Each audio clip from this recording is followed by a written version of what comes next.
सास ने सिखाया बहू को सबक। राहुल के पिता की मृत्यु काफ़ी समय पहले हो चुकी थी। अब राहुल अपने पैतृक गांव को छोड़कर मां के साथ शहर में रहने लगा।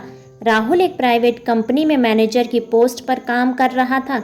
राहुल की मां शहर में ही उसकी शादी की बात चलाने लगी और एक मॉडर्न ख्यालों वाली लड़की को उन्होंने अपने घर की बहू बना लिया।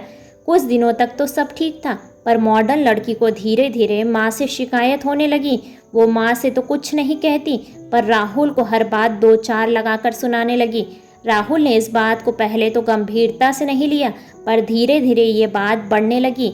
अब माँ भी बहू की कुछ बातें राहुल से कहने लगी, पर माँ की बातों में सच्चाई थी। राहुल के सामने बड़ी दुविधा थी, वो किसको समझाए और किसको डांटे। राहुल इस उलझन में पड़ता ही जा रहा था। वो ना तो माँ को कुछ बोल सकता था, ना ही बहू के खिलाफ। राहुल ने अपनी पत्नी को समझाने की कोशिश की, पर वो कहाँ मानने वाली थी। राहुल अपनी माँ के पास जाकर बोलता है, माँ आप हमेशा बड़े से बड़े परिवार को संभालते आई हो और ये अभी बड़े परिवार के बारे में कुछ नहीं जानती है। माँ आप ही इसका कोई हल निकालो ताकि यह रोज रोज का टंटा खत्म हो। माँ मैं जानता हूँ आपकी कोई गलती नहीं है, पर उसे समझाने के बजाय कुछ करना होगा। अब बहू को समझाने के लिए एक प्लान बनाया गया। माँ को कुछ दिनों के लिए गांव भेज दिया गया और 2 दिन बाद करीब रात को 2 बजे राहुल के पेट में बहुत जोर का दर्द होने लगा। ये दर्द राहुल की एक्टिंग थी। दर्द इतना तेज था कि राहुल जोर जोर से चिल्लाने लगा। राहुल की पत्नी रश्मि को कुछ समझ नहीं आ रहा था कि क्या किया जाए। राहुल की हालत देखकर वह भी भावुक होकर रोने लगी। उसे कुछ समझ नहीं आ रहा था कि इतनी रात को करे तो क्या करें। राहुल जोर जोर से दर्द से तड़प रहा था।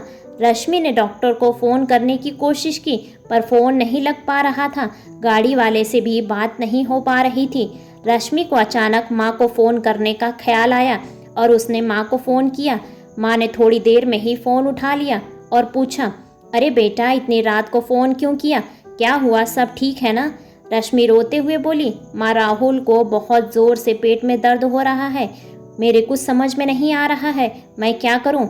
आप भी हमें अकेले छोड़कर चली गई, अब मैं क्या करूँ? माँ ने कहा, बेटा घबराओ मत, मैं जो कहती हूँ वो करो। रसोई में जाकर मेथी दाना, सोंठ और नमक मिलाकर राहुल को खिलाओ, थोड़ी देर में ठीक हो जाएगा। रश्मि ने तुरंत यही किया और राहुल थोड़ी देर बाद नॉर्मल हो गया। रश्मि अब राहुल को गले लगाकर जोर से रोने लगी और कहा, आपकी ऐसी हालत मुझसे बर्दाश्त नहीं होती। आज मम्मी जी नहीं होती तो क्या होता? रश्मि ने माँ को फ़ोन किया और कहा, माँ आप कल ही वापस आ जाइए। मैं अब समझ गई हूँ कि परिवार में बड़े सदस्यों का क्या महत्व होता है। मैं अपनी गलतियों के लिए आपसे क्षमा मांगती हूँ। आप सुबह ही घर आ जाना प्लीज़। माँ ने कहा, ठीक है बेटा, मैं आती हूँ। इस छोटे से नुस्खे ने पूरे परिवार को फिर से खुशियों से भर दिया। ऐसे ही बेहतरीन कहानियों को सुनने के लिए वीडियो को लाइक और चैनल को सब्सक्राइब करें और अपने विचार कमेंट्स बॉक्स में कमेंट्स करके हमें ज़रूर बताएं। धन्यवाद।